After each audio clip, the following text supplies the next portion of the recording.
Assalamualaikum warahmatullahi wabarakatuh. Dear anak-anak, today we are going to have a practical lab regarding qualitative analysis. Here we are going to try for paper 3, 9701, October-November 2024, code paper 34, question number 3. If we read the question for FB6, it is potassium permanganate. So we take potassium permanganate and put it into a hard glass test tube and heat gently at first and then more strongly.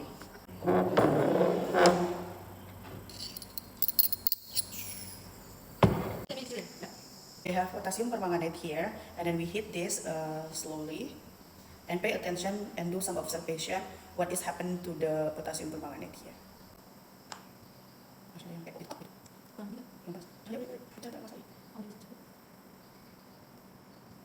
Wait.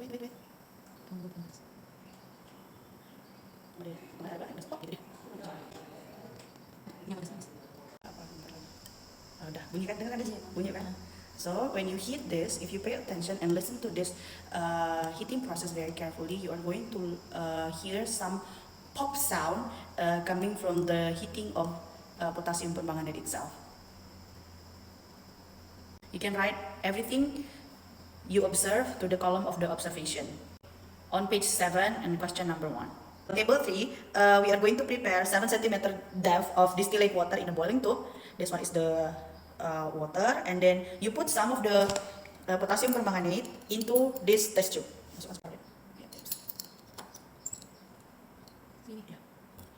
Okay, you pay attention to what happened to the liquid. You may do some, like mixing this process or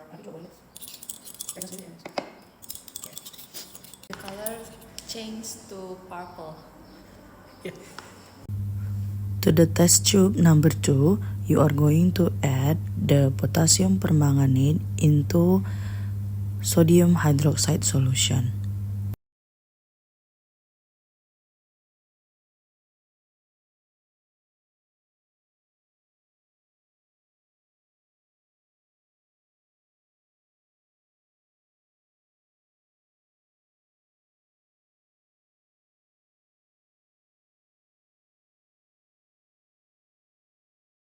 We pay attention to this tube. It seems like the color is still purple, but actually if you take the solution and put it into tissue paper, you will see that the color turn into green. And turn into orange or brown. And the longer it will turn into brown. Yeah. That is the part of 3A. Now let's continue to part 3B, where we prepare for FB7, which is a salt solution which contains a cation and an anion from the listed in the qualitative analysis notes. So we have FB7 here, and then we have sodium thiosulfate. We have sodium thiosulfate here for our preparation. What do we do at the first step? We take FB7, and then we add aqueous of ammonia.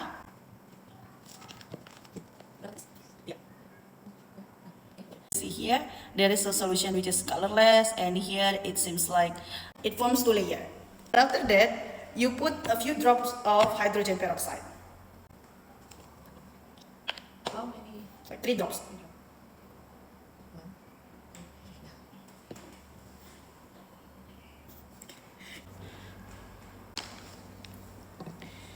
And for the test 2, we take another FB7.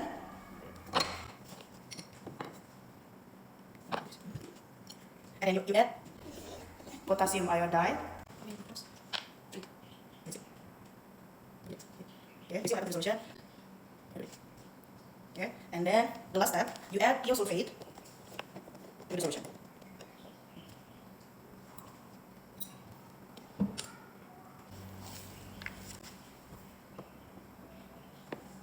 Okay, let's try for question B. FB7 is the solution of a salt which contains a cation and an anion from those listed in the qualitative analysis note. So here we have the FB7. So let's try for two kind of tests. Test 1, we take around 1 cm of FB7 to the test tube, and we add ammonia until there is no further change.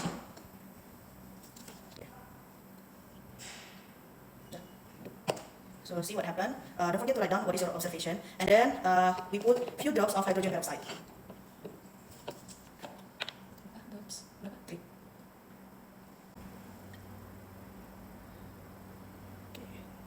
See the color change from brown to, what is that, green? Green. Green something.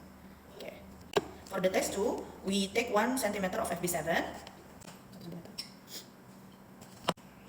After that, we put some potassium iodide, like 5 drops of potassium iodide. Okay. Okay, see the color change from brown to yellow. And then the last step, you add sodium thiosulfate. Okay. See, the change is that the color turn brighter. Okay, now it is time for us to analyze what is the salt of the solution. Okay, let's continue. Let's try another solution of a salt. So we have, let's say this is FB7 here. And this FB7, we are going to test it. What is the cation and anion of this solution? First, let's take 1 centimeter of FB7 and add a few drops of ammonia.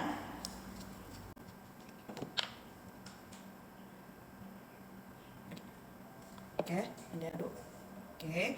Add a few drops of hydrogen peroxide. Wow, what drops? 3 drops. And then pay attention to what happened to the solution. Second test, we have FB7 here. And then we add potassium iodide. Yeah. And then the last part is we add this thiosulfate here.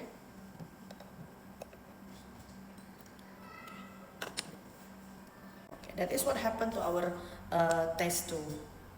See, from this, we see that this is, we have white precipitation and insoluble in excess. And then here, okay, finish. And the last one, we analyze what is the cation and the anion of the solution.